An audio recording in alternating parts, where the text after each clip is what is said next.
Welcome to this week's episode of Campbell and Jones Meet the Monsters, the podcast we chart the cinematic legacy of the classic monsters. I'm John Campbell. With me, as always, Brendan Jones. Oh, John, as our reach grows, Yes. as more ears are tuned in to what we have to say, Yes. I try not to abuse it. You do. I really do. You do take this very seriously. There's a lot of power there, but I like to say that I'm responsible with it. It must come with great responsibility, of course, yes. I will indeed. But now I must. Yeah. I must use this platform. I have something so important. And I'm aiming this at one person in our universe. Mr. Bowl. Oh, no. Uwe? Did you talk about Uwe? Mr. Bowl. Yeah. Please stop. With the most sincerest compassion for whatever your life is. Look, man. I hope you're living well and happy. Something is compelling this man. The peoples of the world are joining me to ask you to please stop. It's painful. It's, I think, some sort of war crime, what you're doing to us. Did you? So before you are judged on a world court, by a world court, put down the camera. I think that UN tribunal is about to come together. There's going to be a film Nuremberg. Yeah. And I'm afraid things will not go well for Uwe unless he listens up. Well, you'll be sad to know that he's currently in post-production on his latest effort. So, I like the way that's the perfect word for it. His latest effort. I think he puts work into these. There seems to have been. I don't know what's happening. Actually, as much as it is fun and understandable to dump on the man, of course, he's enabled. Yeah. Someone pays. Someone gives money to help him create these things. Just based on the Bloodrayne trilogy alone. It seems to be less and less money each time because each one of these has looked cheaper than the one before it. So I do think because there was a period of time where some of these movies did come out in theaters that he directed, and we're long past those days. Although, did you see? And this will date this podcast because you're hearing it 8 years from now. But the other day, did you see his thing about the reaction to Borderlands? And he goes, "Oh, do you miss me now?" Are you kidding me? I bet you wish I had. And I'm like, no, because you know what? I haven't seen Borderlands. I'm in no hurry to see it. I'm sure it is bad, but there's no way it's Uwe Boll bad. No way. Also, in the world. I would like to encourage everyone to think there doesn't have to be just one bad filmmaker. Well, but the other thing is, I think Uwe is missing out on that. Can be bad as well as your material. It's like there can be levels of bad. Something can be a disappointment. Also, that movie's directed by Eli Roth, who I think is a pretty good director. So I'm sure is at least, even if the movie's bad, is probably more competently directed than anything Uwe's doing. It certainly has a high budget gloss. It has a high budget gloss, and it has a cast of people I like. Even if it's bad, I like seeing Jamie Lee Curtis. I can't say that about this. No. What, even if it's bad, you don't love seeing Natasha Malthe? No, she's pretty dull in this. Oh, she's bad in this. She's actively bad. Yeah, I gotta say. She's so bad that I then... She's no Cate Blanchett, that's what I'm saying, Borderlands. No, I started actually somewhat appreciating anyone with ability in this film, so I was actually like, Brendan Fletcher... Yeah. You're not bad. You're in a terrible movie. And then I looked up and found out, oh, he's doing well, and he's been in stuff I've seen. So I'm like, oh, okay, good, man. He's actually, I would say, he's gotten out of the world of Uwe. Most people kind of end up here. He's kind of a guy who's launched out of it. Because, he's good. Really good in Violent Night. He was good on The Last of Us. He had a fun... Yeah, that he guy's was on doing Joe Pickett. All right. He's a good actor. He's a proud son of Canada. Yeah, man. I think Clint Howard's having a lot of fun. Oh, he's terrible in this, but he's terrible in a Clint Howard terrible way, which is usually that's the fun. Thing. If everybody was bad in the way Clint Howard is bad in this, I would have enjoyed this movie more. Yes. The thing is that Clint Howard is not jarring us because he gives the same energy and oddness and camp. Yeah. I mean, he's meant for things that are camp. He only acts seriously when his brother asks him to do something. Yeah. On his own, he's like a Carradine, where it's like, you're going to get what you expected.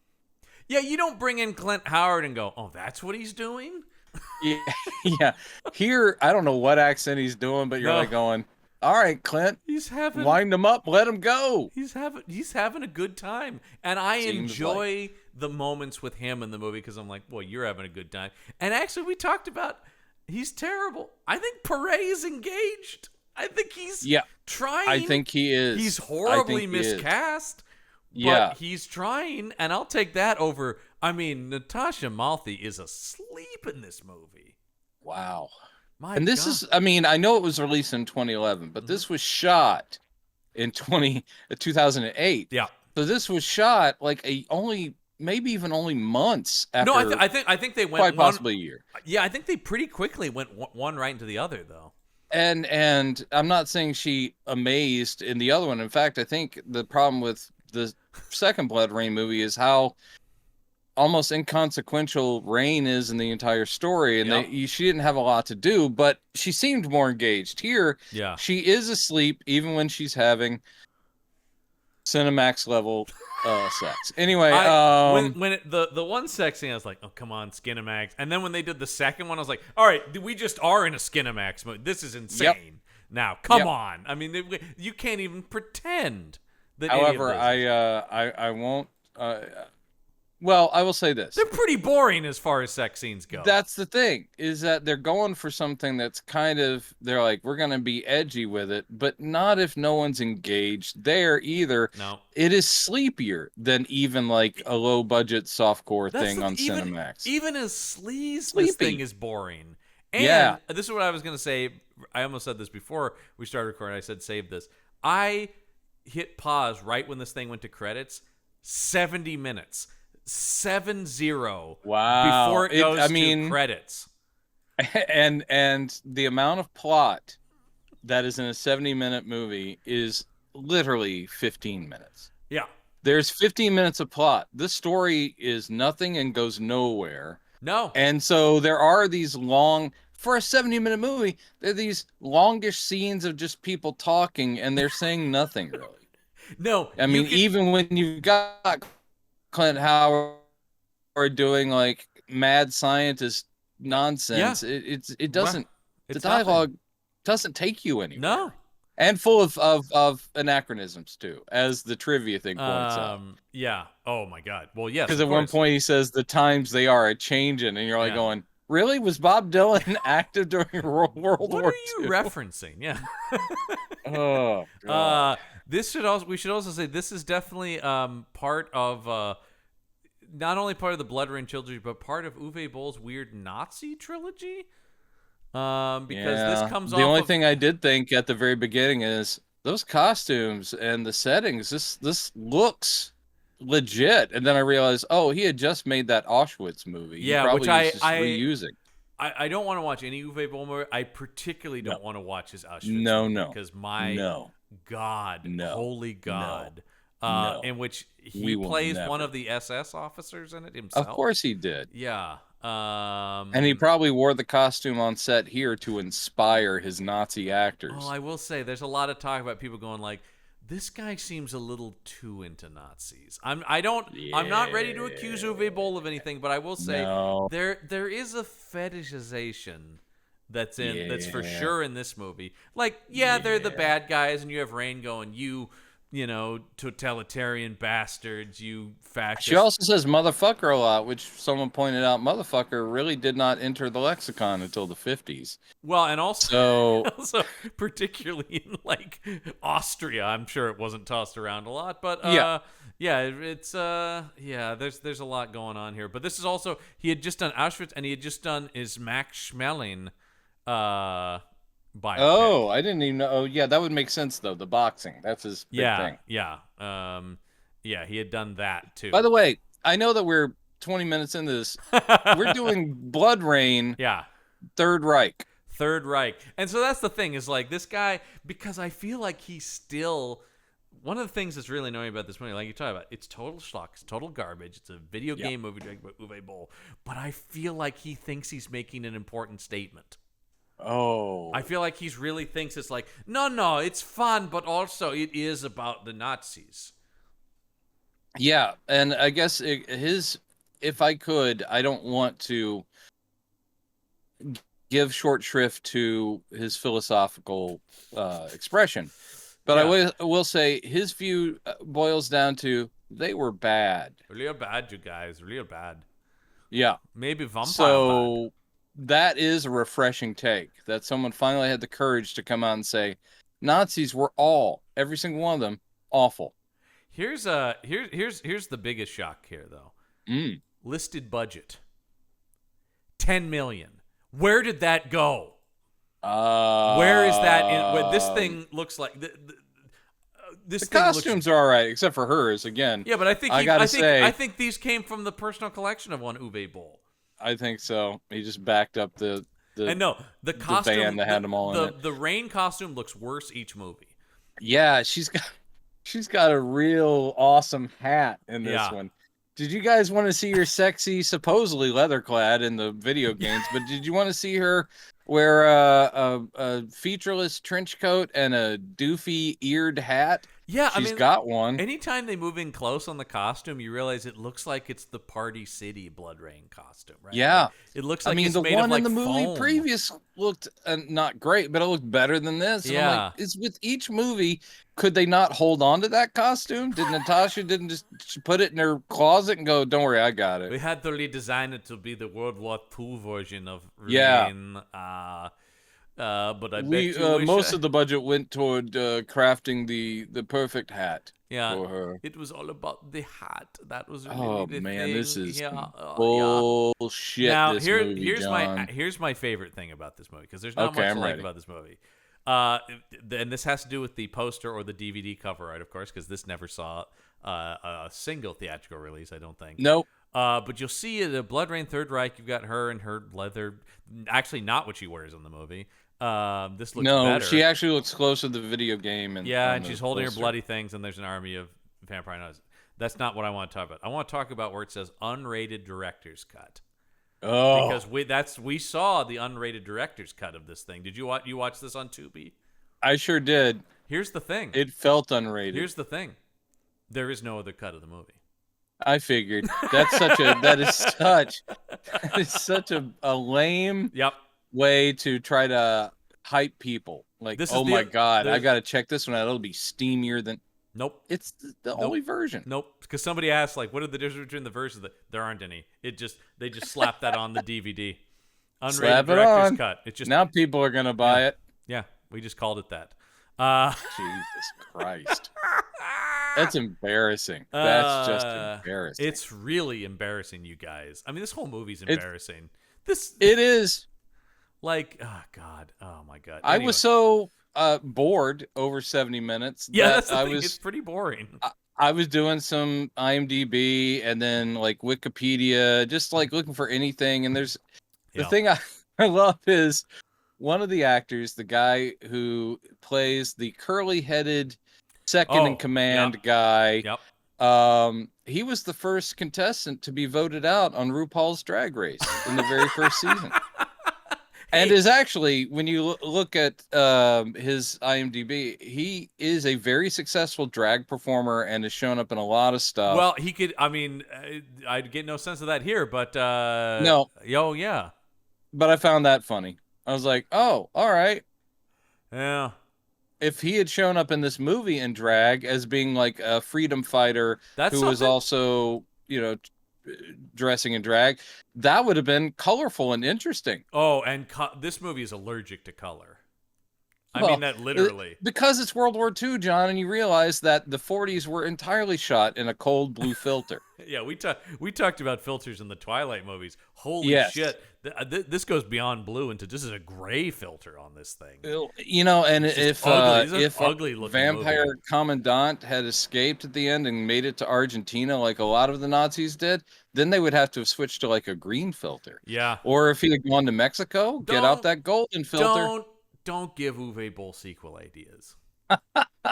Pare, he would have been up for that, right? If they're like, we're gonna spin this off. Hey man, you're gonna I have a feeling he's up for anything. You know what I mean? Vampire Commandant comes back. By the way, as of this recording, Michael Pare currently has 31 upcoming projects, according to IMDb. Wow. He's going for Eric Roberts levels of... He is. He's got 216 credits finished and another 31 in various states of development. In a weird way, I want him to have that kind of life. I want him to have Eric Roberts kind of career. He always working.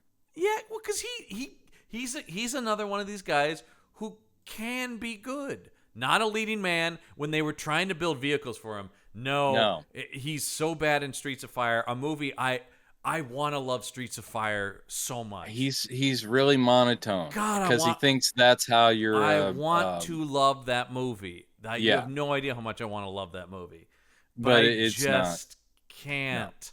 No. Oh, but it should be great. Everything on paper, it should be my favorite movie. Speaking of things that on paper should be great, I'll just say this: Vampire Nazis? One of the biggest crimes of this movie is the concept. Is awesome. It's a great concept. A Domfir versus Nazi and vampires? The whole idea about like stealing vampire blood to make the Fuhrer immortal. Great stuff. That's a great idea. That sounds like a kick-ass Hellboy arc, man. Yeah, I will also say basically the history of vampires, Nazis, as far as a successful film, The Keep still continues to be the only good one. I really like The Keep. Yeah. It's very flawed at the same time, but at least it has atmosphere and some creepiness.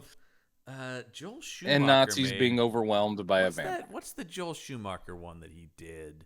That was he did Nazi vampires. They might have been Nazi zombies. Blood Creek.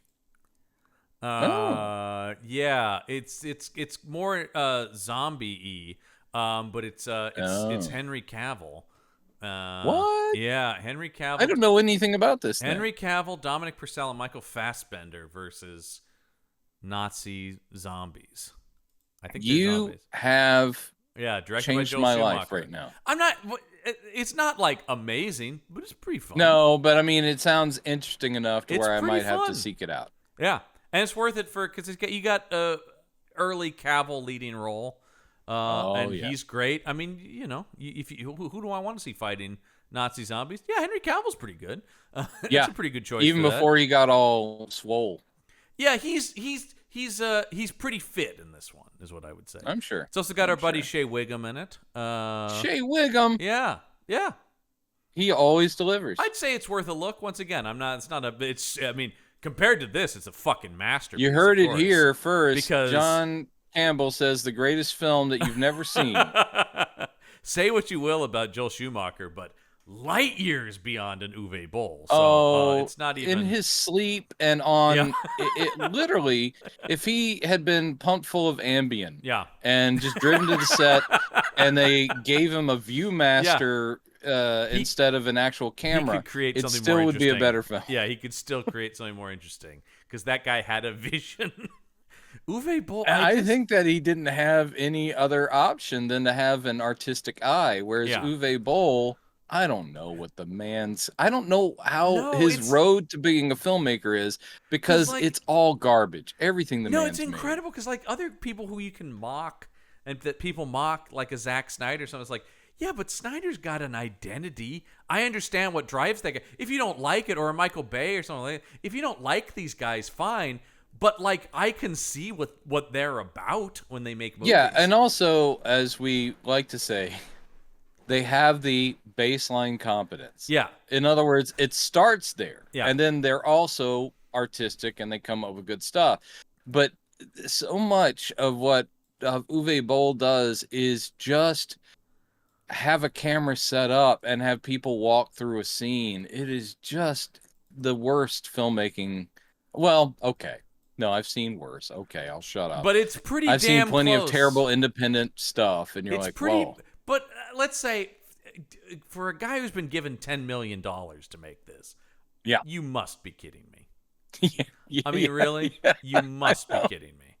And again, we'll say it again. Who is paying?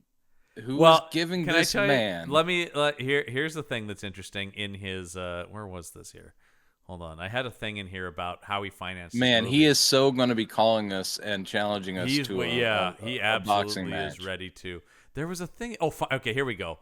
Bull was criticized in 2005 this is from his Wikipedia, that I'm sure he'll say that was added by someone. It's not true. Actually, it's not, because it has a quote from him here. In the DVD commentary of Alone in the Dark, Bull explains how he used to fund his movies. This was attributed to a German tax law. Maybe you know it, but it's not so easy to finance movies in total. And the reason I am able, by the way, I thought it was super easy to finance movies, Uwe. So that's why I've made 40 of them. He's really turned me around on that. I am able to do these kinds of movies as I have a tax shelter fund in Germany. And if you invest in a movie in Germany, you get basically 50% back from the government. I mean, I guess they're similar to like the Canadian film thing where by the way, they want to encourage the arts, so there's government funds for By the way, since everybody. He has said this, Germany has closed that tax loophole in their law. I hope that was called the Uwe Boll measure, but we have to stop this man. Are you saying the money went away? Yeah. Well, it's sort of a thing where it's like, he's taking advantage of a thing to encourage a culture's artistic expression and making shitty versions of American or Japanese video games. Yes. Kind of against the spirit of, I'm sure, what that was created for. Yeah. Oh my God. All right, let's talk. Let's dive in. Let's dive in. It's World War II, John. It sure is. Well, first we get just a taste of previously on Bloodrayne. A little bit. She's doing a voiceover thing going, and then my mother was attacked by a vampire, and I got turned into... I mean, I'm trying to get as sleepy as I can. For her voice is so... Just like... Well, actually, her sleepy narrating voice is better than her normal speaking voice, where she does sound completely like a modern person. Yeah. And she's whiny a lot. Yeah. And I'm like, oh... Every time they give her like a cool badass line, it falls so flat. Well, the last line of the movie, isn't it? Guten Tag, motherfuckers. It sure is. I think is literally. Yeah. Oh my God. Guten Tag, motherfucker. And she's trying to look badass while doing it, but it's Guten Tag, motherfuckers. End of movie. I mean, I think this is our third or fourth time talking about the performance of Natasha Malthae. She's not good. She's never been good. This is the worst she's been, but she's never good. Yep. No. I can't. I mean, I guess maybe just because I can't imagine there's a lot of other offers for her. But she makes another movie with Uwe Boll a couple years after this called Assault on Wall Street. That sounds great. That also stars previously mentioned Dominic Purcell, which is too bad because I like that guy. Yeah. Oh, and here's a pairing. Just looking at the cast of that does also have Michael Pare and Eric Roberts. The Titans together on screen. They're clashing. The screen can't hold that much awesome. They're not built to hold that much awesome. I will say, like I said, I could see Pare having an Eric Roberts like career. Eric Roberts is a better actor though. Oh yeah, because having seen a lot of his work when I was doing the Action Shelf, he's usually pretty solid even in some real shit. He was not bad on that horrible Wall Street werewolf movie we watched.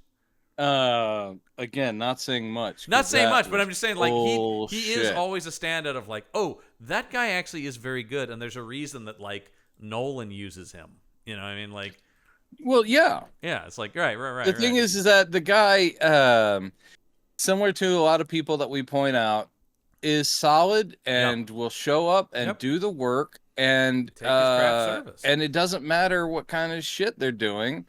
That's why they keep getting the jobs. Is that they're like, yeah, we got Eric Roberts. Yeah, you're gonna get your money's worth with an Eric Roberts. He's going to actually act. Yeah, I like that dude. Imagine. And that's why I'm still, I even all the shit he's in, I'm still like, oh hey, Eric Roberts is in this. When he shows up on like a Righteous Gemstones, I'm like, holy shit, he's fucking great on there. He was great on Righteous Gemstones. All right. He was great. Yeah. All right.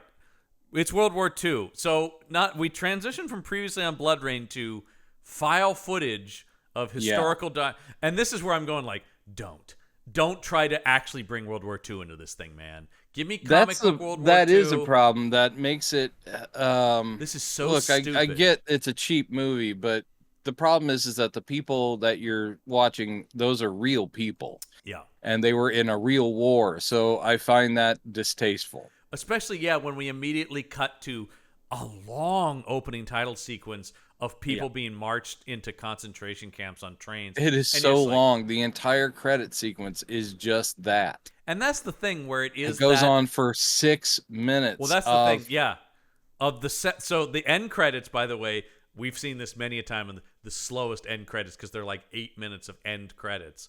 But the first 10 minutes are opening credits. So there's like 50 minutes of movie here. There really is. Yeah.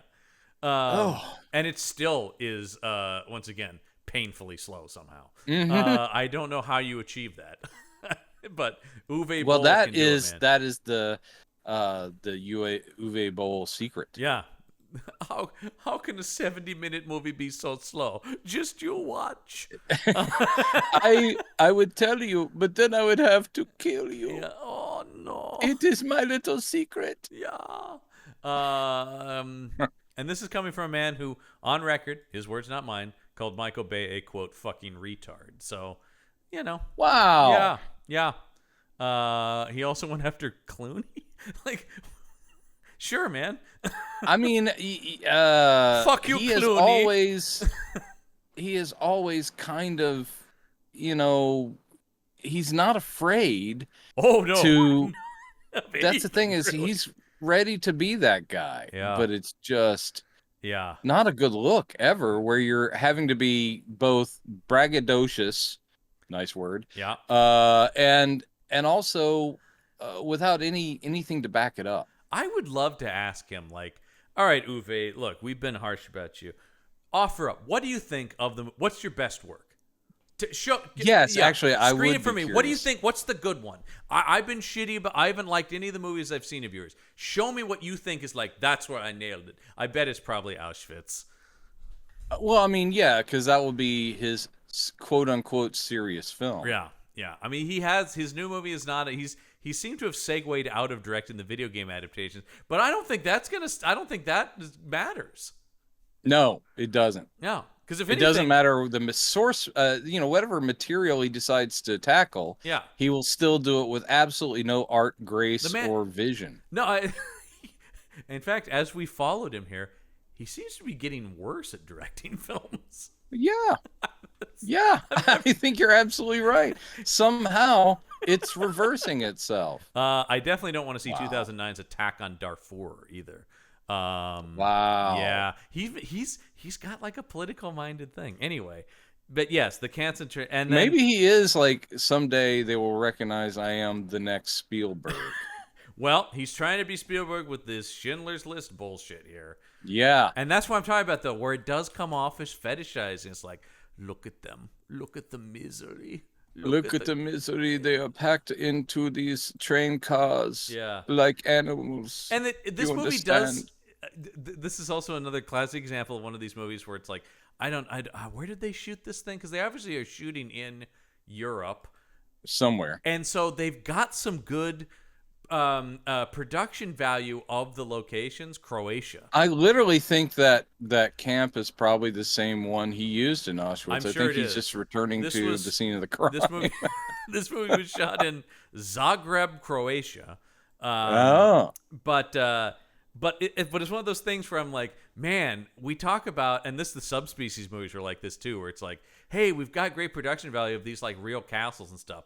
We just have a filmmaker who's way too incompetent to use what is just, for the most part, you could pretty much just put a camera on and it's got some sort of weight to it, and yet he's failing to make it seem.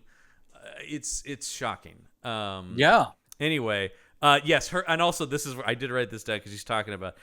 This Adolf Hitler took over Germany and blah, blah. And then it ends. The last thing before directed by Uwe Boll comes up. She goes, "Fucking Nazis." Yeah. Is he kind of trying to do a little Tarantino, Inglourious Bastards? Like, possibly exploitation thing where it's like, basically, you Nazi fuckers. In the hands of well, a writer.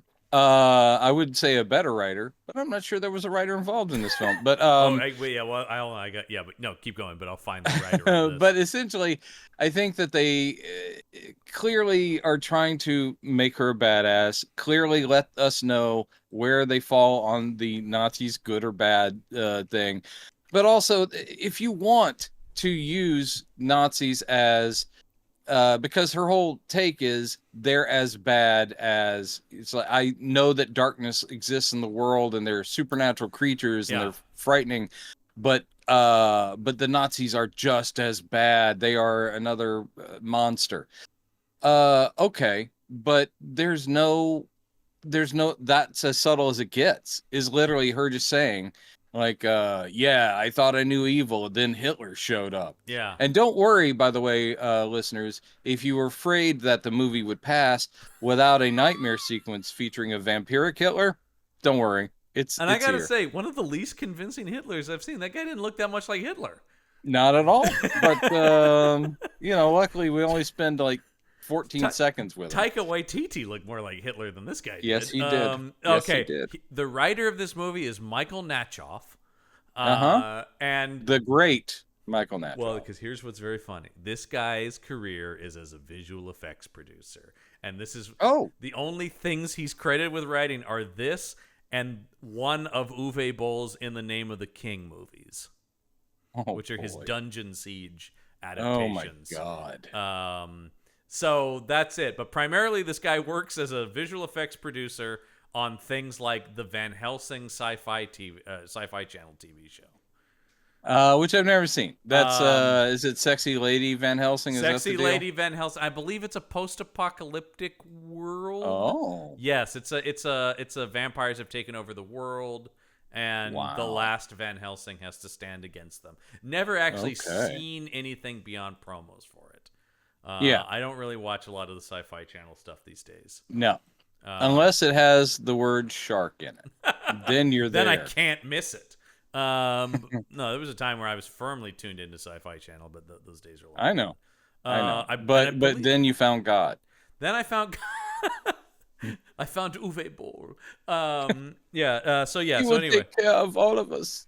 So here's the thing I like. They're loading all these people off of the trains, the Nazi guards. The resistance, unclear what exact, just the resistance. There is one part where Michael Pare calls them Bolshevik sons of bitches or something. He does. And so you're like, okay, so are they on the Russian front? Well, because you never know where we are. Where does this movie just takes place in Europe, World War II? It takes place in Europe, and they can get in cars apparently on their way to bring an immortality serum to Hitler. Yeah, we got to get a caravan of trucks together to take that. That's going to be quite a trip to Berlin. I have no idea where they are. Yeah, it's unclear where it is. It's also unclear when it is. It's World War II, but where in World War II is kind of important. Maybe a mention of anything, including what the Allies are up to, a famous battle somewhere. Are we in full on everybody's involved World War II at this point? It's this Twilight era where it's like, wow, people keep trying to kill the Führer. That actually would assassination attempts. I feel like once again better writers, which I actually. I don't want to toot our own horn, but I do feel like we're better writers than this guy. I'll give us that. Yeah. But again, feel like that I will say. That's a low bar. That's what I'm saying. I feel comfortable saying that because I don't often like to say, "Well, we could write," because I don't like people who go like, "Well, I could write something better than this." But in this case, we definitely could. But I do think that. But you bring up that would be the interesting thing is we're losing the war. People keep trying to kill Hitler. Hence, we should try to make him immortal. We're now turning to desperate means of vampirism. That's something. I also love it in this movie the way. No one's freaking out really that vampires exist. It's one of those things where it's like, oh, we've caught one. Great. Let's experiment on it. It's a curiosity, but nobody's like, wow. It's more just like, oh, yeah, vampires.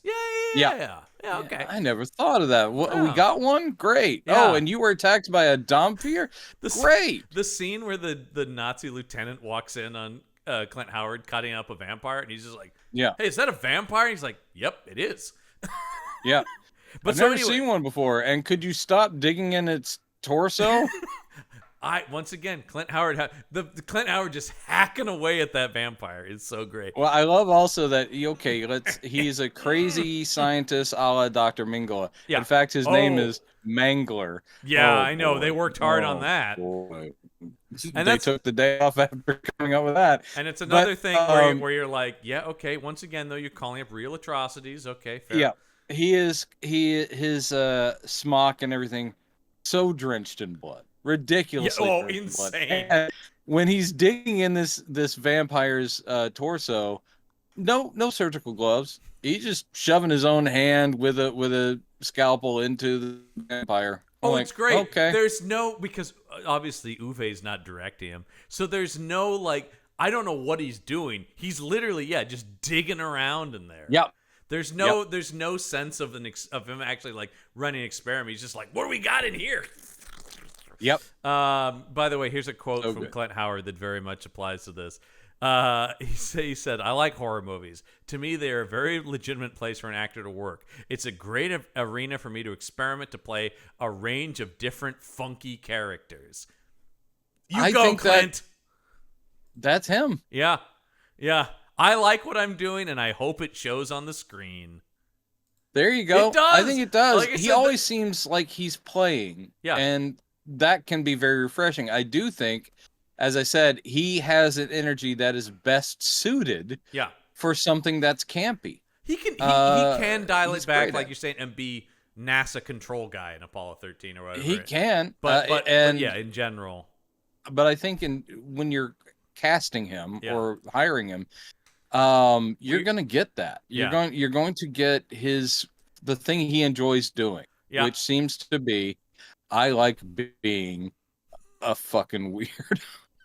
Hey man, and it's great because his look really works for that. We got to back up a little because the thing I was saying about the Resistance, because we'll get to Clint Howard, but the thing about the Resistance is attacking this Nazi train, as is Rayne, but we come to find out just coincidentally, they're both attacking the train. She's not yet with the Resistance. I know, it's kind of amazing that independent of each other, they knew about the train, they knew the schedule, and these two forces, one a group of freedom fighters, and the other, literally of Dampier, they've also picked the exact same spot to attack this train. So that all worked out. I think it's beautiful. I think I'd call that kismet. And also, that's what that is. So after and look, I'm on board for splattering Nazis across the screen. Man. Actually, that was going to say my note is don't watch this. Number one, just of course don't watch this. But no, two, a movie recommendation for our audience: Sisu. Sisu is an amazing film out of, I believe, I still haven't seen it. Norway. I remember seeing the trailer. It looks pretty awesome. Oh my god, I've watched this movie a couple times now. It's from Finland. It is 90 minutes of just Nazi slaughter, and it fucking rules. It is just one old man killing his way through a Nazi squadron, and it kicks so much ass. That sounds what I need. But every time this movie tries to get in, like that's the thing about it is his action's so boring that even when she's like slicing and dicing Nazis and they're spraying blood everywhere, I'm going, all right. I mean, well, action scenes are choreographed by a high school student. Is what it feels like. I think actually my high school movies had some more exciting action than this did. The moves are slow and uninteresting. She is known in the video games for those weird, cool, forearm blades, which are non-existent in this movie. Here she's using just katanas or whatever, and again, she moves with absolutely no awesome. It just, you sit there going like, okay, they're fighting, and the guns in this are, the whatever effects they bought for them are awful because it does sound like little firecrackers going. Oh, all the gun stuff is horrible. I mean, so anyway, they kill through these people. But the thing I like is that the Brendan Fletcher, our Canada's favorite son. No, that's Ryan Reynolds. One of the few talents in this movie. Yeah. But I like when he's like, "Oh, you're that Dampier we've heard about." Yeah. I'm sorry, what? Yeah.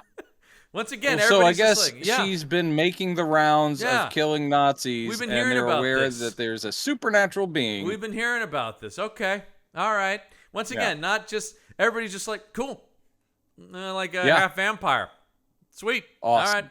Cool. You want to join us? Cool. You're gonna help us with this? Oh, that's awesome. Cool. But during this fight, she does enter into a showdown with the Commandant, played by Michael Paré. Yeah, famously, if you are looking for some sort of German villain, you cast call Michael Paré. Michael Paré, who's always had this kind of voice like this. He always sounds like he's from the man. Yeah, man. Even when he was like TV hottie on Greatest American Hero, which took place in California, he sounded like he was from a roadshow of Greece. That's right. Yeah. Hey, what's going on? Hey, man. Hey, what's actually, one of his best performances is as the older Josh Hartnett in Virgin Suicides. He's actually very good in that. Oh crap! I forgot. Yeah, because he's like he's playing. It's a perfect use of him.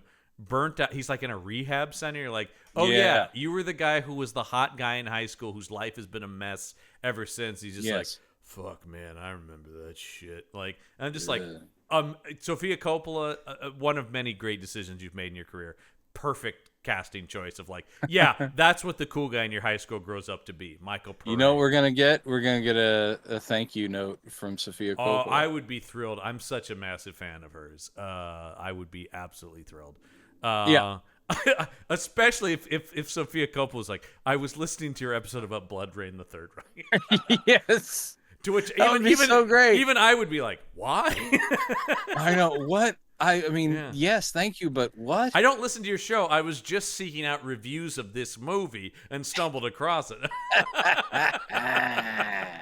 I just follow Paré's career. But yeah, she gets into a big fight with him, and two things have to happen to make this. She gets shot in the back by one of his soldiers so that the bullet goes through her. This is key. So her blood sprays onto Michael Paré. This film does almost no work in, which is kind of refreshing, not good, but it does no work in trying to tell us how these things work. The rules of vampirism in this, it's just whatever the scene requires. That turns people not only into. I didn't think Dampiers could turn people because that's another thing Dampiers can't do. Well, but the movie it doesn't explain it, but it's also inconsistent because when he, we'll get to it as we get there. There's so many things that are dumb in this movie, but anyway. So the idea, then she impales him with a piece of rebar and feeds on him. But we're to assume then that because her blood sprayed and he got some in his mouth. Into his mouth, yes. And then when she fed on him, that means he got turned. Uh-huh. Okay. Somehow. All right. Well, okay, let's just say I'll give him that. All right? I'll go with So you were saying, okay, movie. I'm saying okay, movie, because once again, you're establishing your own rules there. Fine. I've got no problem with that. My problem is when you're inconsistent with your own rules, or it makes me, at least in this, maybe it's not inconsistent, but I have a lot of questions about what happens later in the movie. Oh boy, so many, including what happens to our poor prostitute. Oh man, yeah. So anyway, and I did think for a second, I was like, Jesus, is that it for Paré? Oh wait, right, of course. So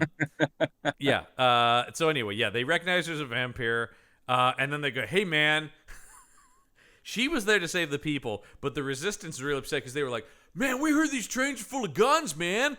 That's the thing. It seems so weird that the freedom fighters are incidentally releasing Nazi prisoners on their way to a concentration camp. They're like, wait, we were told there would be guns on this thing. They make them less likable. Yeah, exactly. All right, guys, whatever. I guess whatever. Get out of our way. You're free. Bye. It's Rayne who goes, well, you're going to save them, right? And Blind Fred's just like, oh, yeah, no, totally, yeah. You save them. Yeah, man. Yeah, that's why we were here. Definitely, yeah. No way, man. Yeah. So anyway, then we get more VO from her about like, well, this is what I was doing and how I ended up here and blah blah Yes. blah blah blah. Who the fuck cares? She literally ends one of her sentences with "Who the fuck cares," which I thought was kind of refreshing. Also, it's like, wow, Yeah, nice. You don't care. You just want to see me take my top off, right? Weirdly, I would have said yes until it actually happens, and then I was like, "Geez." Yeah, I mean, it's This is so. It reminds bad. me of the How Does This Get Made episodes about 50 Shades of Grey, where it's like there's boobs on my screen, and yet I'm like, I better do some laundry. That's how I felt about this. Yeah. Because you're just like, honestly, the second sex scene, I might have hit skip forward on a little bit because I was second like, there's sex going to be scene more also. of this. I mean, there's in any movie, if it's about placement, Yep. and is it the right moment for this? It's not. Boy, was that not the right moment. Actually, I would say both sex scenes have no reason to be there at all and feel Exactly really out of place. Yeah, the second one and in not particular. sexy. And not sexy at all. That's the main crime. Uwe Boll can't shoot violence or sex worth a damn. Why are you in the horror genre, man? Man. This is all you have to do. Anyway, so yes, they find Michael Pare and they're like, holy shit, this guy's still alive, even though he's got a piece of rebar through his chest. That's crazy. That's nuts. Is he perhaps now some sort of vampire? So let's go to so we're like, oh, that's crazy. You know who will like this? Clint Howard. And then as we talked about, he's studying vampires, which we already talked about that scene. So we're with the resistance camp. This did make me laugh. I don't know if it was supposed to make me laugh. Brennan Fletcher is cooking food for the camp of his resistance fighters, and then next to he goes, don't worry, I've got your dinner too, and he's stirring a pot of blood on the stove. Jesus. Hold on, I'm just heating up some blood for you. Oh God. Yeah. And so she's upset though because he's like, hey, we did great today. We saved all the people. She goes, I'm tired of these victories of saving people there and killing Nazis here. We have to get to Hitler, man. It has to be. I'm trying to end this whole thing, man. Truly a hero for our times. Yeah. She's not you save a couple of trains full of people. That don't make no difference. I'm not saying it's, bad to save the people. I'm just saying, wouldn't it be cooler if we actually took out the big dude? We're also introduced to our lieutenant friend shooting an old woman in the head because, remember, Nazis are bad. Yeah. He literally is like, hold on, hold that thought. Bam. He's just like, hang on, I see this old woman. I just want to kill right now. Just give me a second. All right, there we go. Yeah, and you were saying? And once again, I think Uwe Boll thinks that's like a Schindler's List moment. Oh, I know he does. Yeah, that's the thing where you just like, those moments do slap you in the face. You can hear him say, just vaguely off camera, you can hear him go, got it. Yeah. Take that, Spielberg. Yeah. Who's your daddy? Yeah. Steven. I'm the man now, dog. I'm the man now, dog. Look at me. I'm the captain now. Yeah. He just does it all. So anyway, so they're talking about like, okay, well, Clint Howard, can you stop digging around in that vampire long enough because we need you to come out into the field with us because we've got a situation that we need you. He's got to go check out Michael Pare. Yeah. Then Michael Pare, Clint Howard sees him and he's like going, oh, you got to kill this guy immediately because he's been turned. There's no coming back from it. He's a vampire and you can't control them. And they're like, no, that's the idea, is like make him okay so that he will be our badass vampire commandant, coming to Netflix this fall. Vampire commandant. This is going to be big. Well, because basically they're just like, he could be our test subject. If we can get it right with him, then we can perfect it for Hitler. We could have an entire army of vampire Nazis. And that does get to the doc. The doc's like, yeah. Oh, yeah. I like your thinking. I like the way this guy thinks. By the way, the original title of this movie, Bloodrayne 3 Warhammer.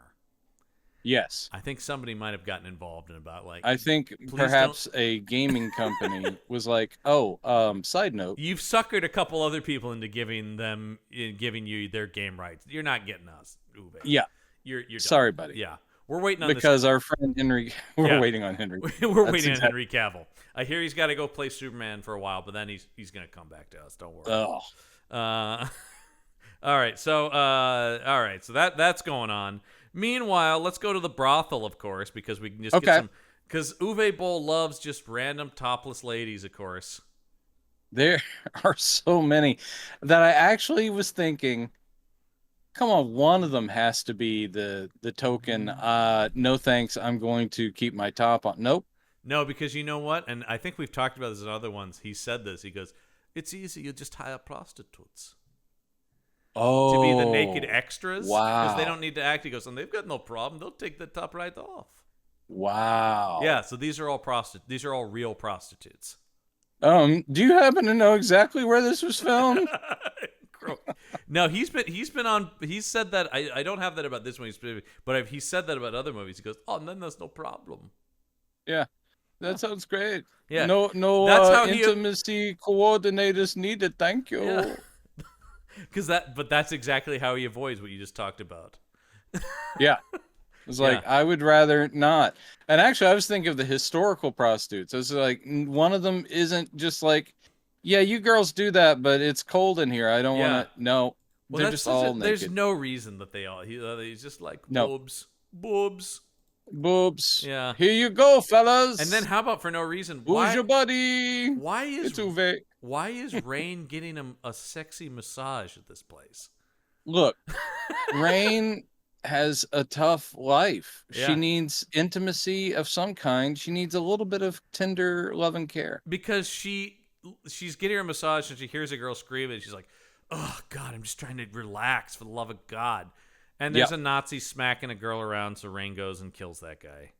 Yeah, and that is how the Judas prostitute is like, holy mackerel, that is perhaps the Dompier that the Nazis are looking for. That everyone's been talking about.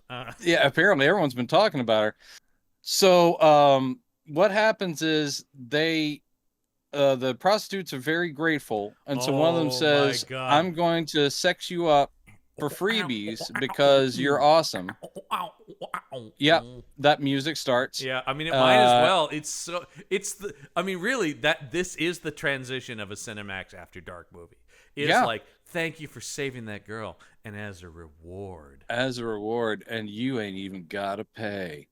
So yay, sexy times, but it's awfully done. So no, thank you. Even the lonely guys are like, that's just even not Steve good. Martin and Charles Grodin, the lonely guys. Oh, that's not a great film, but I just it's a pretty good one though. It's a pretty good one. Again, compared to what we're talking about. Yeah, I like that one. I think that's a fun. The lonely guy. Yeah, and kind of hard to track down these days, I will say, unfortunately. I think that might be one of those like Warner archivey things where you have to ask them specially, could you please make a DVD of that for me? Because Thank you. when I watched the Steve Martin documentary, I was reminded of that movie and went, "Oh my God, I don't have a copy of that." I should. And you, I could hear your scream. Yeah. No. And now I'm looking it up. But I can still do the show and look up the Blu-ray of The Lonely Guy. Oh, because you're multi-talented. Yep.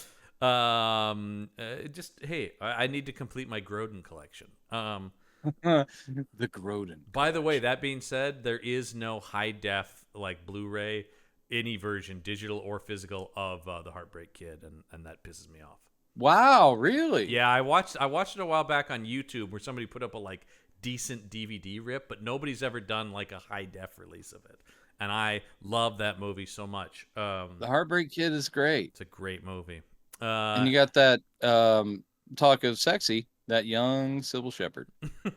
Was she attractive? I get no. Turns out she was slightly attractive. Yeah. Okay. I mean, the guy basically ruins his life because of that in that movie. Yep. Great movie. Go watch it. Literally any movie we've referenced, watch that instead of this. I don't care. Pick one. Pick any of them. It doesn't matter. Like I said, don't encourage Uwe. Yeah. Ask him to step aside. Yeah. From films. Yeah. I'm glad we watched this because I'm happy to support the fine folks at Tubi by watching their commercials more than I want to support this movie. Because actually Tubi, I will say, Tubi's made some pretty interesting stuff. Some of their originals. One thing, yes, and another thing I will say is that Tubi, it put its commercial breaks in this movie perfectly. Yeah. Like, not in the middle of scenes. It was during blackouts. I was like, wow, say, someone actually cared. They're not a sponsor, but I really think Tubi's a pretty fine service, actually. There you go. Yeah. Brought to you by the fine folks at Tubi. Yeah. And they should sponsor the show because I think we probably watch more things on there than anything else. If I had to pay $3.50 or whatever, honestly, Prime we video, probably would have just not watched it. There are some where it's just not fucking worth it. Not anyway, worth it. So yes, one of these prostitutes immediately runs out and rats out Rayne to Michael Pare, who, as a favor, bites her. Okay, here's yeah, he does, and that apparently turns her. But see, that's what doesn't make sense. Why does that turn her? I have no idea. Because he had to take Rayne's blood and get bitten. He doesn't give her his blood. Since she ends up as an experiment by the doctor, maybe the doctor put some. Oh, that could be. I don't know. No, that wouldn't make any sense. He doesn't have any Dampier blood at that point. Yeah, I don't. Unless it's Michael Pare. This is what I'm talking about. Where it's like, at the beginning, I'm like, okay, blood. I established rules. Then they start violating their own rules. And they I'm like, don't all care. Right, get the fuck they out don't of care, here. John. Get out of here. But this movie. But okay. Yeah. Here's a big problem with the plot. That from this point on. And note the key. Big problem with the plot because there are several. There are several. Yeah. Now this is this commandant who's now the undead, and for a little bit he's like, I don't know if I even want to keep going. This is weird, and it has to be his emotional support mad doctor who's like going, no, don't you see how cool this could be? But anyway, and then they play chess. Like, I need an emotional 3 times. support mad doctor in my life, and if he looked like Clint Howard, all the better. Actually, Clint Howard's look in this is pretty good. That's that's a really good Mad Doctor look with his little goatee and his gray hair on the side. Basically, no notes on Clint Howard. He's doing he's doing a garbage accent, but it doesn't matter. But the rest of the movie needs to bend around him. Really, that's the thing. Indeed. But one of the problems is the central deal is the commandant wants to find Bloodrayne, and the Nazis obviously want to find the resistance fighters. Yeah. And there's a whole thing about tracking her down. So the prostitute is basically trying to collect a bounty because the word's out, tell us where she is. And that kind of thing. So that's why she goes and says, I think he'll want to know what I know. And, okay. And then later on, the right-hand man who doesn't want to be a vampire gets turned into a vampire just because he's our best tracker. Right. All right. So here's the problem. They're in a small town. Mm-hmm. How fucking hard is it to find the Dampier who seems to be about 4 blocks away? I mean, watching this she's movie? Hiding out in a chapel. Yeah. Okay. Not so hard. Why do we need trackers and informants? They could literally knock door to door and they'd find it. And also, there's a group of 5 or 6 of the resistance fighters who are very notable. There's the blonde woman Magda. There's the sniper woman. There's the poofy-haired guy. They kind of got an A-team vibe, you know. It's like they got this guy and this girl and these. Yeah, their leader, who's Brendan Fletcher. He's got his little knit cap. Yeah. They're not hiding in some sort of dungeon vault. We need to find a sniper girl and knit cap and. I mean, I think that the implication is that. Blonde code breaker lady Magda, she's the that big she has been playing undercover, like she's pretending to be like a good time gal with the Nazis. Talk about Inglourious Bastards ripoff. That scene where they go to the bar and I'm just like, I'm sorry, are we Diane Krugering much here?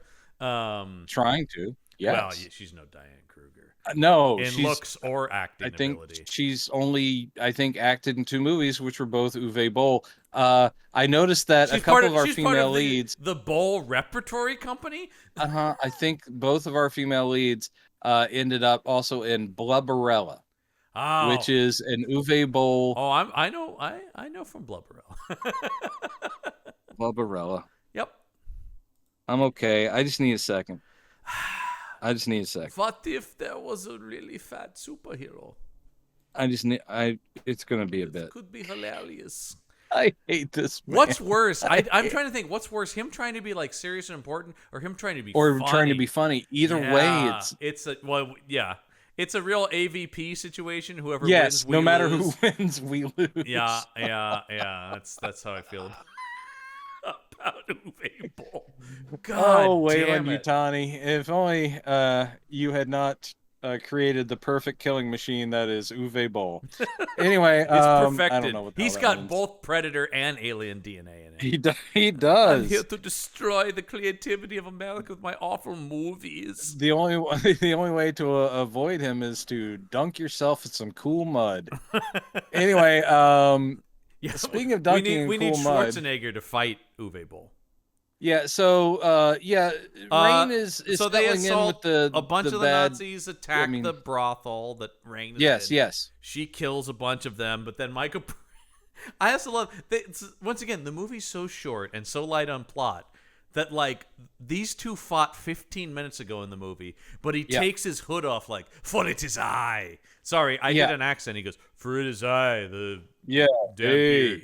You recognize me, right? You turned me and shit." Because Uwe Boll kind of half wants to do a plot where her motivating factor now is like, I have to destroy him because I have to take him out because I'm responsible for having created him. And and just like, and that's the weakest of plot sauce in this movie. He is not capable enough of a filmmaker to make that work, and she is not as competent enough of an actor. And the hood thing, by the way, is them trying to be like, see, he's also a Dompier, but he's sensitive to the light, so he puts the hood on, and it's supposed to be badass. Look at the badass vampire Nazi walking around in daylight. Nope, he looks terrible.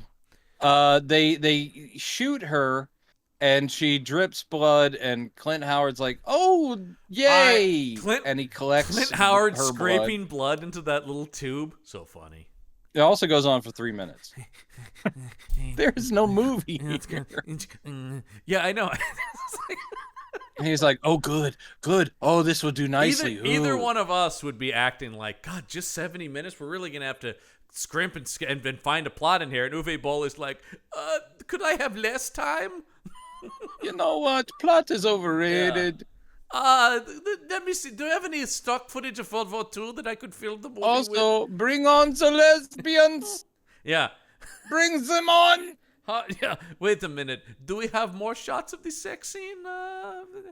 Well, we can shoot more. I think we got to get... Natasha isn't going anywhere. You know what I want to see? They do those directors' roundtable things. Filmmakers on filmmakers. Yes. I want to see Uwe Boll, Tommy Wiseau. I think that conversation would be fascinating. Jesus. Just fat. Number one, I wouldn't understand a lot of what was being said. No. The accents. I would love to hear the exchange where Tommy Wiseau goes, so you didn't glue 2 cameras together? Yeah. You got to try it, Uwe. It's the only way to do it. Because his accent's unplaceable, of course. So anyway. Hello, doggy. Hello, doggy. Hello, doggy. But once again, I'll give you this, though. I'm going to say it. I like Wiseau more as a film. The Room is way more fun than any Uwe Boll. Way more fun. Because, maybe Uwe does try, but it is close to knowing a knowing wink that I'm making schlock. Because he's done the beautiful thing about The Room and Tommy Wiseau is so sincere. He was so sincerely trying to do. Yeah, it's so fucking sincere, and that's the thing. Also, talk about unnecessary sex scenes. Anyway, that was what made me think of that, by the way, and also the reuse of he shot one sex scene, but he puts it in like 3 times, but it's clearly the same footage. That poor actress who we know he was horrible to. So anyway, Yep. yeah. So Clint Watch Howard's The Disaster Artist and The Room rather than watching this. That's a great. By the way, I've done that. That's a great. You should see The Room to really fully appreciate The Disaster Artist. Oh, you need and to you see can The Room. find pieces of it online. I want to see the whole thing, but the Bob Odenkirk Room remake. Oh shit! Have you seen this? No, I knew of its existence, but I didn't know. There's some people have filmed because he's shown it places, and I've seen some cell phone video of you can watch the rooftop scene, and it is so good because Odenkirk plays it like he's doing Breaking Bad. He's saying the exact words from The Room, but he is just like, "You are tearing me apart." But he's doing it with the most earnest sincerity. Oh, hi, Mark. Yeah, but he's just like, "Oh, hi, Mark." It's just like it's one of the reasons I love. It's further proof of why I love Bob Odenkirk, where he just did that because why not? Yep. And the joke is just that he did it. I love it. Please release that in its entirety. I want to see the whole thing. Please do. Anyway. 4K. 4K. Yeah, give me that in the... I think Wiseau is threatening a 4K restoration of The Room, which I'm just like, number one, I don't think there's enough resolution there to do that with. But no, I think they'd have to use some sort of AI that fills in the blanks. Yeah, and by that time you would have to go. By through that I mean I just really shot upscale. The whole thing with a 4K camera, but still strapped to a film camera and a DV camera. Duct taping cameras together. Brilliant. And I love the fact that they used none of the digital footage. This is because it was not usable. Yeah. Well, because this is not Mickey Mouse. This is a real movie. Not Mickey Mouse. All right. Sorry. Anyway, Clint Howard's got the now vampire prostitute woman in a cage. Yep. And he throws holy water. This is also one of those things where you're just like, do you understand the impact of things in a movie, Uwe Boll? Because he throws holy water on her and it burns her, and he goes, "Good." It's like, good. Well, if you were a full vampire, it would have blown your arm off. The fact it just burned you, so it's just like, I'm sorry, what a thrilling idea. This vampire is slightly less susceptible to holy water. It's just that's not an exciting thing to put in a movie. No, and again, this doesn't lead anywhere. That's one of the worst things about the way this whole thing is structured is even if there's a germ of a cool idea in a scene, the scene doesn't connect to anything else. So it is just you stumbling around through various events that will eventually lead to I guess a showdown between Vampire Commandant and Rayne. And Rayne isn't interesting as a heroine, and our villain is sleepy, and there is no reason to watch this. Because Rayne is now and then it ends up just being Clint Howard just kills her because, oh man, she went so feral as a vampire. I gotta stake her. Yeah, the vampire prostitute never gets out of the cage, and it comes at, for some reason, Clint Howard's like, I'm on to you. You're trying to be seductive and shit because you're just all now primal urges. That's what you are. Yeah. But I'm too smart for that. And then he gets in the cage. You're like, what the fuck? What kind of an idiot are you, Doc? Yeah. And then she comes for him, and then he has to kill her. He just and then and Pare isn't happy with that. And he's like, sorry, she was totally coming for me, so I had to kill her. Dude, I had no choice. You all saw it. She came at me. Yeah. Becomes the police excuse. Yeah. Getting political here on the. Sorry for the ACAB moment. We lost our whole right-wing audience with that one. Oh no! Yeah, because they were huge up to that point. It was mostly. I will say some police are awesome. Yes. There's my take. Yeah. Awesome. So Rayne goes back to the resistance. She's like, I need all the explosive you have. I'm going to blow the hell out of everything because now I've gone crazy with guilt over the fact that I've made Micah Pare super powered. Right. And they're like, whoa. Think this through. There's a better way to do this than just throwing grenades at a person. And right. Yeah. Let's go talk to, and this is where we're going to bring in our code breaker woman, who there's a one-off line about she cracked the Enigma code? Yep. Fuck you, Alan Turing. Also, Alan Turing can suck it. And one of the trivia things is like someone going, the later Enigma code was only cracked by, Turing's computer. Right. And no one person could have cracked it. Of course not. But not in Bull world. There's a whole movie about that, you guys. Yeah. It's pretty good. Yeah, now it's apparently attributed to Magda. Yeah. Why send her undercover and get all sexy if she's your most brilliant mind? I know. It doesn't seem like she should be protected in a bunker somewhere. Yeah, it's like... No, she's in a bar and she's making the goo-goo eyes at Nazis. Why even bother, Cumberbatch? Oh. Yeah. So anyway, yeah, she gets but let's see, is this where they capture her? So, I don't know. I don't know. There's a fight here though. Yeah, cuz she but also I don't understand the point of seducing these Nazis in the bar. She's friendly with them and then she just shoots them. It is, well, yes, that is again a stupid thing because, well, okay, that will draw no attention to you, and it's like, no, you're a terrible undercover person. I was just like, was that the plan? Were you supposed to shoot them? It doesn't seem like she was trying to do anything else. Nope. I don't get it. You guys, Uwe, if you're listening, yeah, let us know what's up with that. What up with that? Indeed, we need Keenan in here. Oh, sorry, Lindsey Buckingham. We'll get to you next time. Oh no, Lindsey Buckingham on his birthday is here. No, Lindsey. One of the weirdest running gags. That whole sketch is just like it's one of my favorite kinds of sketches where you're just like, oh, you know exactly where it's going every time, and it's still funny somehow. It's just about Sudeikis coming out and doing the Cabbage Patch. This is all and the Running Man. That's all I need. He would get so much air too when he would leap and wham, he would land and do the yeah. What's up with that? This is how much I love when the listeners can tell when we don't want to talk about a movie. So anyway, yeah. She gets captured, and then some stuff happens. She gets captured at some point here. Rayne has her nightmare fight with Hitler.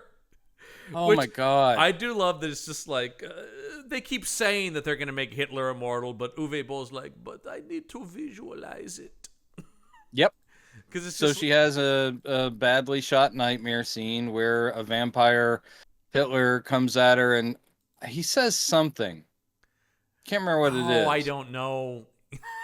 He says something to her like some shit. Like, hey, babe. What's going on? Classic Hitler. Hey, babe. Hey, babe. But she wakes up screaming. Yeah. And then this is where I think my note here is just then has flirty ? Dialogue with Brendan Fletcher.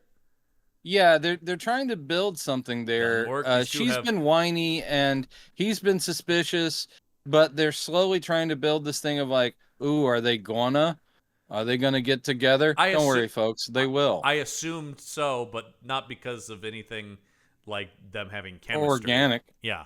They have or no anything chemistry. In character. I don't think you can have chemistry with her. She's just so dull.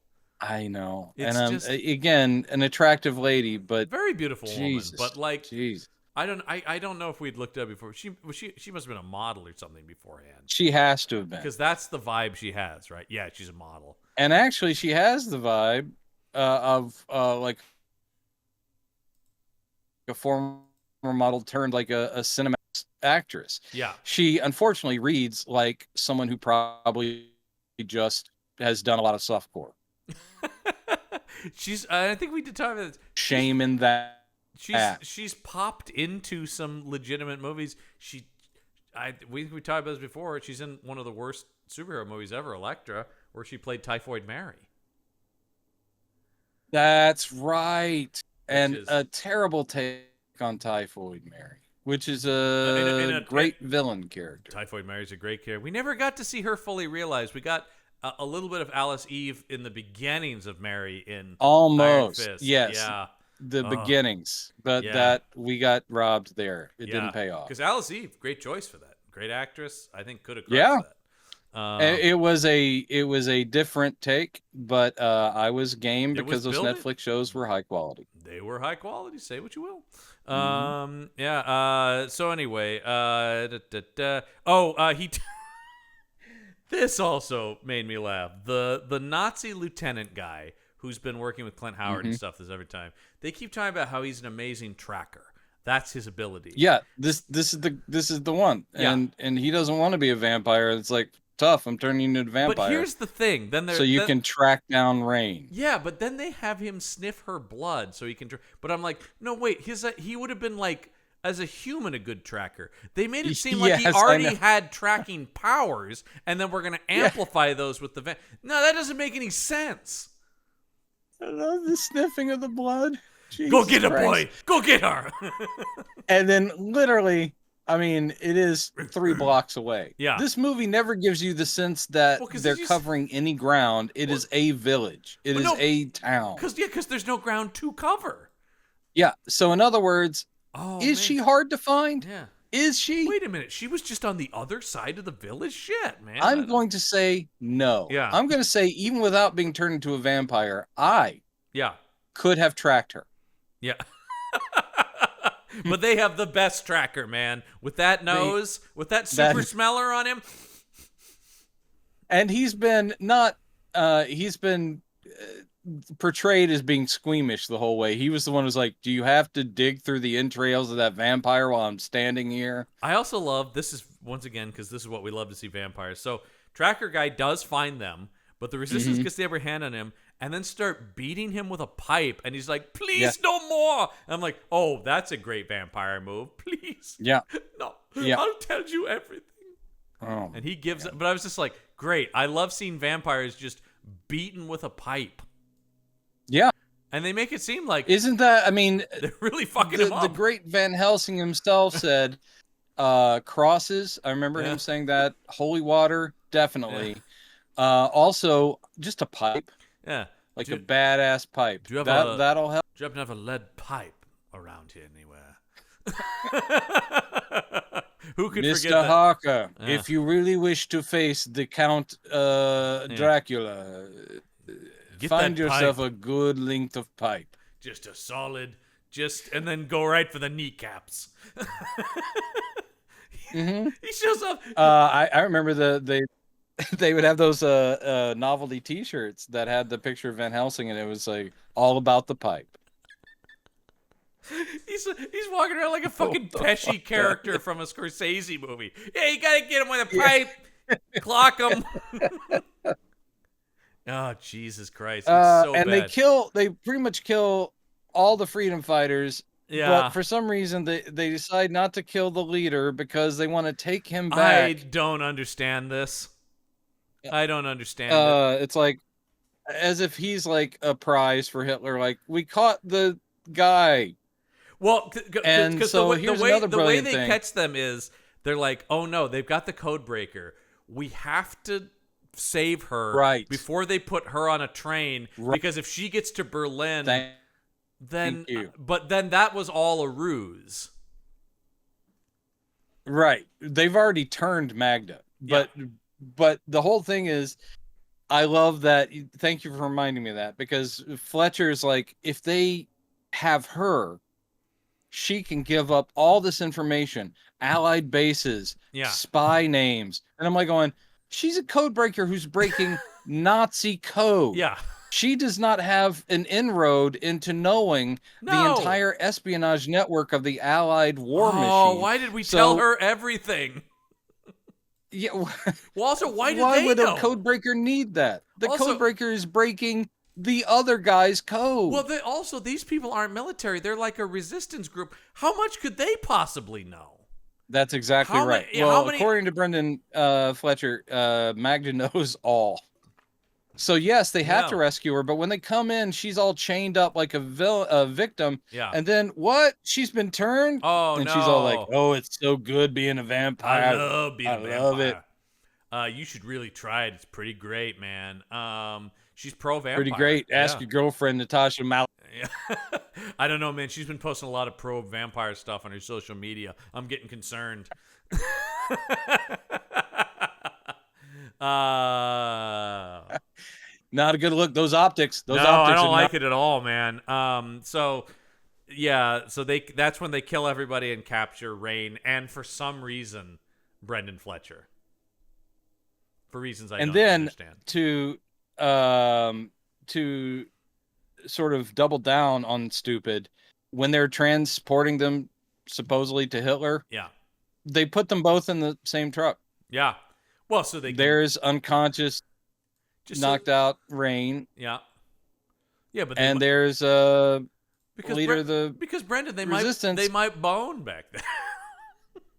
And they do. One thing I do like is that he's kind of protectively, like, she's knocked out and he's got her head in his lap, but then he actually feels her up. Yeah. I'm like, I'm sorry. Yeah. I'm sorry. Maybe they've had a couple of like flirty moments, but you just don't. Pretty faint ones saying, at that, guys.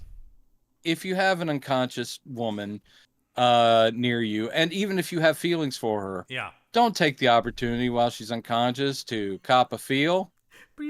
But what she does is she immediately sort of bolts up. Yep. And he's like, oh, and then she's like, no big, let's bone. So they weird bone in a prison transport truck.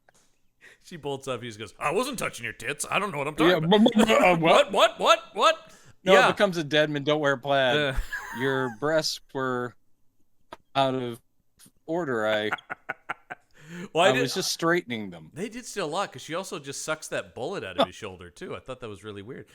Hey, speaking of Steve Martin movies, it's weird that apart from The Jerk and Roxanne and things like that, but there's a period where those movies, Man with Two Brains, Dead Men Don't Wear Plaid, it's so hard to find nice versions of them. Blu-ray, like remastered. Why don't they get them? Kino Lorber, they did do Dead Men Don't Wear Plaid.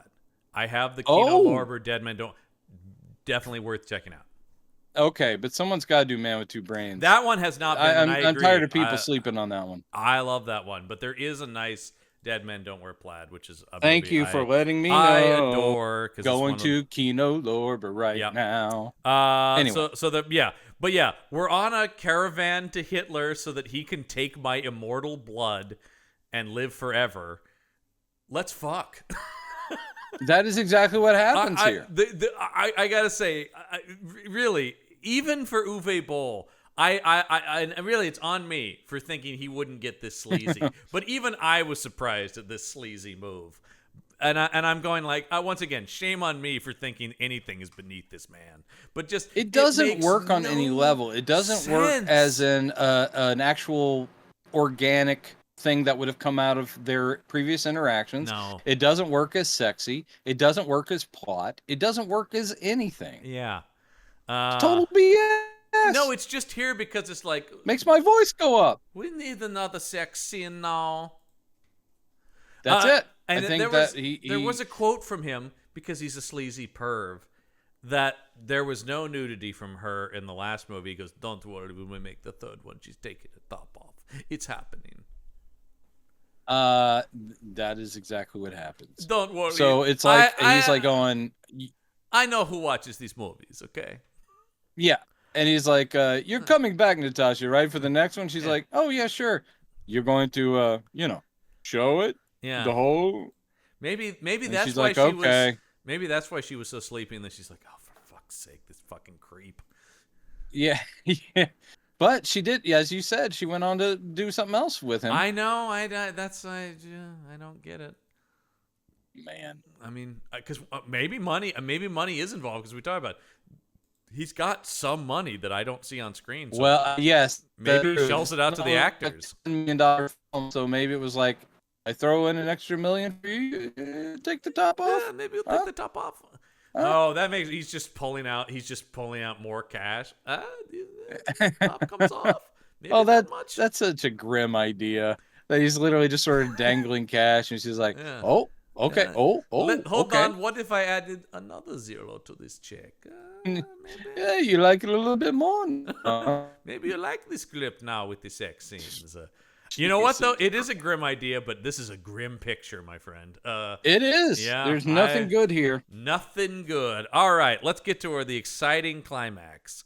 Oh, I'm ready. So of course the surviving resistance members who didn't go to the thing that ended up being a trap, which is aforementioned curly-haired drag queen guy and some others. I don't know. Yeah. He stood out mostly because of his hair. Yeah. They attack the caravan that they're being tracked in, which of course leads to the big fight and by this movie standards at least. But this is where I really don't understand. So, Michael Pare is like, I gotta level up. Now, he's already infected with Dhampir blood. I don't understand how drinking more Dhampir blood makes him a super vampire. It does. He treats it like, I got to get a hit of that sweet, sweet stuff, and it's somehow going to make me more powerful. I will get. I'm not even giving anyone this, really, but like, it's a very video gamey thing. The idea about that is very game-like. He's the big boss, but a game would still, I think, make more sense. I don't understand how so. I've never seen vampires treated like this, where it's like, I'm infected as a vampire, but let me get more vampire blood, so now I'm souped up. I don't mean to spoil where it's gonna go, but I'm going to. All of this makes the way he goes out in this movie just hilarious. Really fucking funny. He goes out like a bitch. It is one of the stupidest. I mean, it still can't beat Dracula slipping on ice, which is the worst exit for a vampire. Not really, yeah. But but it's not the ice that kills him; it's the running water beneath it. It's true, but just watching Christopher Lee go. Yes, I know. Oh, boy! It's a shame that in this movie I can't turn into mist or a bat. Oh shit! Yeah, I'm trying to think. Is that the only time I can think of where I'm like, I think it might be the only time I can think where Dracula's ever lost his balance. Not really something I think of that character as doing. The Christopher Lee Dracula, which of course is very intimidating and powerful, but at the same time, right up until they need him not to be, right? Like, yeah, gravity tends to be like a real kryptonite for this Dracula, and I'm like, yeah, almost any other Dracula isn't falling as much. Him going out of a castle window, all that stuff. Him getting caught in the shrubbery wasn't great either. Yes. Even if I intellectually understand what they're doing, visually it's pretty sad to witness. There's so many thorns. I'm dead. Owie. I've pricked myself again. Oh, it's not a good death. No, but it's this is bad. And you think about Sir Christopher on those days, and all I can do is feel bad for him. Well, I believe we read a lot of his quotes about fucking hating all of those movies when we did those. So. Yep. Not again. Never again. Please stop. That being said, also there's a weird voice effect when he not only does he get souped up, he's like, I'm a super vampire now. Oh, again, thank you for reminding me, because this is written terribly. All dialogue shit. Yeah. He actually says, I am the prodigal son of you say the Third Reich, or I'm the prodigal son of Nazi Germany or something like that. Maybe the fatherland? I can't remember. Yeah. I don't know. Something along those prodigal names, son does not fit the situation at all. The prodigal son means something. Yeah, the prodigal son is the one that leaves and comes back and is welcomed back. This guy never left. He never left. No. If he wants to say, like we were saying before, the proud son of, or I am the culmination of, there's all kinds of things you could say, like I am the ultimate expression of Nazi Germany and all of its power. Also, I mean, you can do any of that. I'm not seriously, of course, I'm not seriously trying to help this movie. However, there's nothing you can do for this movie. I can't turn this off, though. I can't turn this off, though. He says Heil Hitler before he drinks the blood. But it made me think, like, wouldn't the more interesting way to go to be like the Red Skull thing of, like, now that I have this power, I'm bigger than Hitler? Yes. Like that, once again, I'm trying to give this character anything. Also, the way Clint Howard goes out in this movie, where he just picks up, he's like, the police are coming for Clint Howard. I'm sure you could hear that. Yeah. Well, that's kind of what happened. He's like, oh shit, because he drinks the blood, turns sewer vampire, and Clint Howard's like, I'm not into this, man, and he runs away. And curly-haired guy is just like, hey, there goes one. Pulls out his rifle. Clint Howard's done. Yep. He also goes out like a bitch. Oh, all of our villains go out pretty poorly because the tracker lieutenant guy just got staked after getting you beaten build by them a pipe. up so much Yeah. to send them out the way that most of them go out, it's just embarrassing. Nobody has a cool death because, well, I do like fucking Brendan Fletcher stabs Michael Pare in the back at one point. I was like, what, you know what movie you're in at this point, man? What are you doing? Yeah. Well, just let it go. Yeah, I know. It's weird. So anyway, they have a little bit of a fight. And then, yes, she gets Michael Pare on the ground, picks up a big boulder, and smushes his head. That is the whole thing. Like, there is some fight, and it's not stunning or whatever. It's about the same as the one we had at the beginning, you know? Yeah, and then just Michael Pare, after bragging about how much power he has, he doesn't slip, but he ends up on the ground. Yeah. She picks up a big chunk of masonry and smashes his head in. That's it. Wow. It's a decent effect, but it's so dumb. Yep. Because and so the vampire commandant's dead now. He's dead, folks. He's dead. And there you go. And then she's like, then it's like, Dunzo, great. Yeah. Hitler's not going to be immortal, but we're not done yet. No, because the war's not over. It's still going because it's anywhere between 1938 and 1944 currently. Yeah, so it's basically, hey, other resistance people who didn't die, get those uniforms on. So they get in Nazi uniforms, and they steal the trucks. They drive to the only concentration camp, which we've seen, which we assume is, again, a mile out of town. Yeah, and it's the same one we always go to, where didn't they already kill everybody there?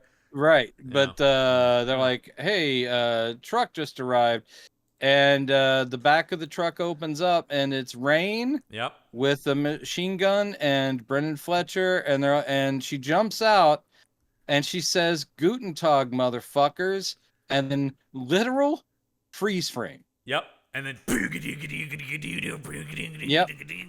Sadly, they did not play freeze frame by the Peter Giles band. They can't afford that shit. Are you kidding me? Well, I mean, it wouldn't have made any sense except for they had just freeze frame. Yeah. Freeze frame. I mean, I would have enjoyed that. But so instead you get garbage. And you get, as and I'll credit Mike Ergoni with this, you get some butt rock. You do get butt rock right at the end. That is some serious butt rock.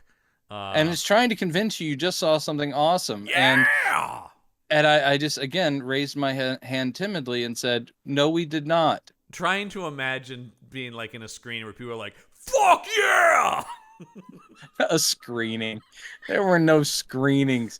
Only individuals have ever seen this movie, and every one of them felt naughty after. I'm sorry. I meant Uwe Boll's living room, where he probably did go, fuck yeah!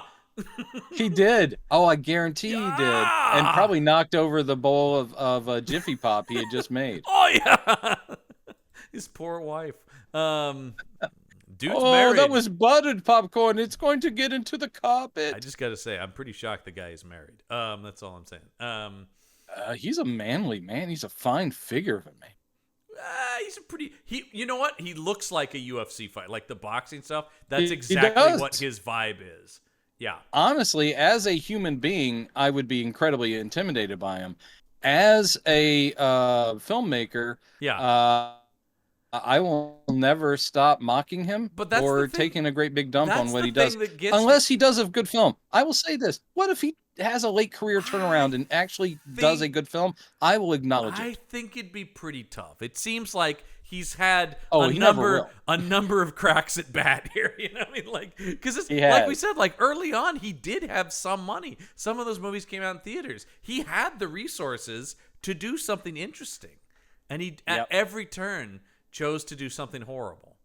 It's really, and I do question, how delusional is he? Is he just an idiot who thinks this stuff is good? Is there any part of him that goes like, yeah, these aren't amazing?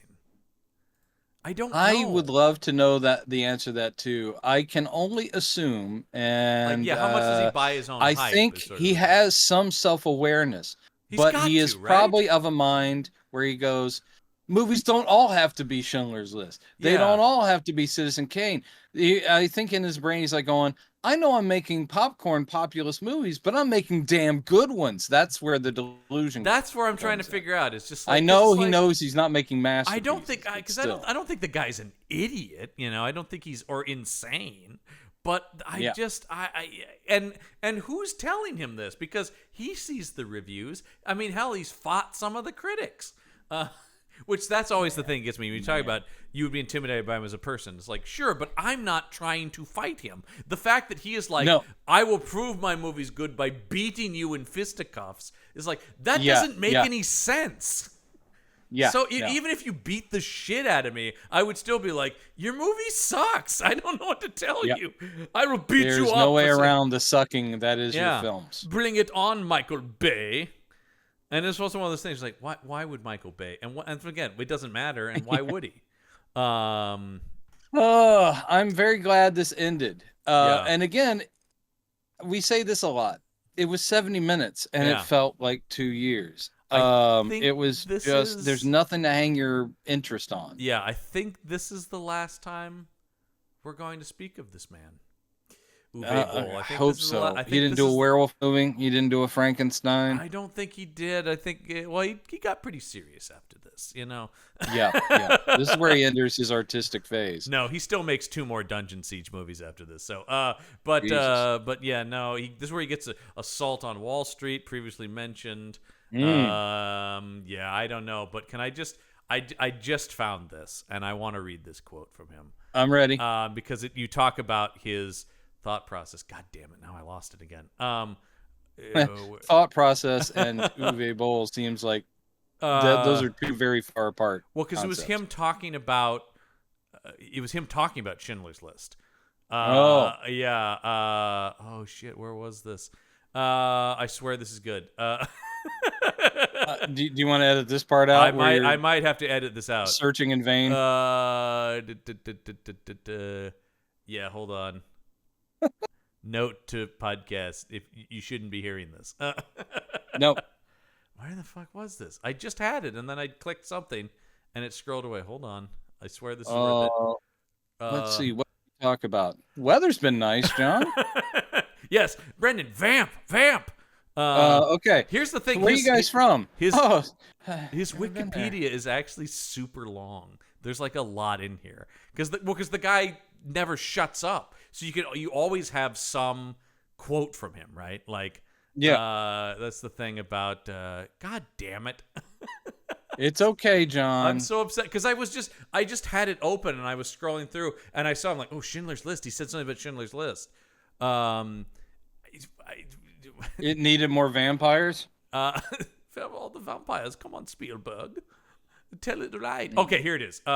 This was in response to his Auschwitz movie and people talking about is a movie people have called Sick and Twisted, and apparently just luxuriates in the horrific murder of people. Yeah. It's one of those things where it's like, I think he thinks he's being like, I'm showing the atrocities, but really it's like, no, you're just showing the atrocities. Yeah. You're not making any point. Schindler's List is a movie that has a point. It's about characters. But here's what he said. He had to make Auschwitz because Schindler's List no longer had the ability to reach young people. And it's my duty as a German to make this film as a way of confronting the past. What? By the way, Schindler's List still fucking has impact, man. Yeah. He just wanted to make a concentration camp movie. Yeah. That's all it boils down to. Well, people also talk about it's pretty weird that he's also playing the guy committing a lot of the atrocities. That's weird. Spielberg isn't shooting concentration camp people himself in the movie. That'd be pretty weird what he is doing? He's created a Westworld situation. He's like going, oh, no one can chastise me for my fantasies because I've made it into this piece of art. Yeah. But I'm living out my Nazi concentration camp commandant fantasy. By the way, I know it's a historical figure we're both interested in. In 2022, he started talking about his new passion project is he wants to make an Elliot Ness biopic. Jesus. Could you imagine? Michael Pare is Elliot Ness. Oh my God. I can't even imagine because I still think I love The Untouchables. That's a great but I still think there's a great movie to be made about Elliot Ness. I think if you stuck to reality, it would disappoint a lot of people. But at the same time, there is an interesting story. There's there. an interesting drama, not like an action movie, like exactly. an actual piece of. And I know they've tried to make Torso forever, and I would love to see them do that. Yeah. But anyway, don't watch this movie. It's a huge. Don't watch this movie. It's junk. I didn't think it could get worse, but somehow these movies kept getting worse. It is crazy. And never played the games. I can only sympathize with those people who are waiting for someone to finally do the classic, Bloodrayne versus Nazis, which is the first game. Then this is what they got. He never really did any of my favorite games or anything. But if you were a huge fan of any of the games he did, what a bummer, right? To be hey, they're making a movie of a thing I love. Oh fuck, it's an Uwe Boll movie. Right? It's this is who we got. Oh, yeah, I mean, Far Cry is because I have played most of the Far Cry games, and that Far Cry movie is god awful. We did it on Action Shelf. You can go back into our archives and listen to horrible movie. Well, speaking of next week, yeah, thank you. What do we got? What do we got coming? Well, I think it's time. We suffered through this, so maybe it's time to go to church and meet a priest. It's Paul Bettany in Priest. One I've seen before, saw it in the theater. Same. Remember here. very little about it. Maybe an action sequence. I remember exactly the same for me. I have the exact same thing. I saw this, no shock, with friend of the show Mike Gergoni, and I went and saw this. I do remember him liking it much more than I did. Okay. And in fact, he almost came on for it, but he's not going to be on this one. Well, good. But he was because if you think I'm forgiving of stuff, and look, we love Mike Gergoni. He's a guy. He's not insane, but he is even more forgiving than me of movies sometimes. The things he loves, the core concepts, if they're there. But literally this, I was like, Gergoni, that was pretty crappy, Priest. And he was like, oh, Carl Urban was badass in it, dude. Carl Urban, let's just assume he'll be badass and go on from there. Everything. And Paul Bettany, Carl Urban and Paul Bettany, both two of my favorite actors are in this movie.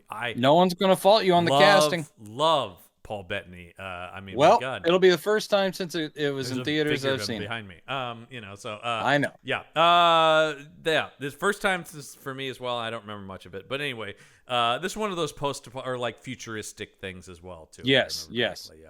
All right, well, we'll talk about that next week. I'll tell you this.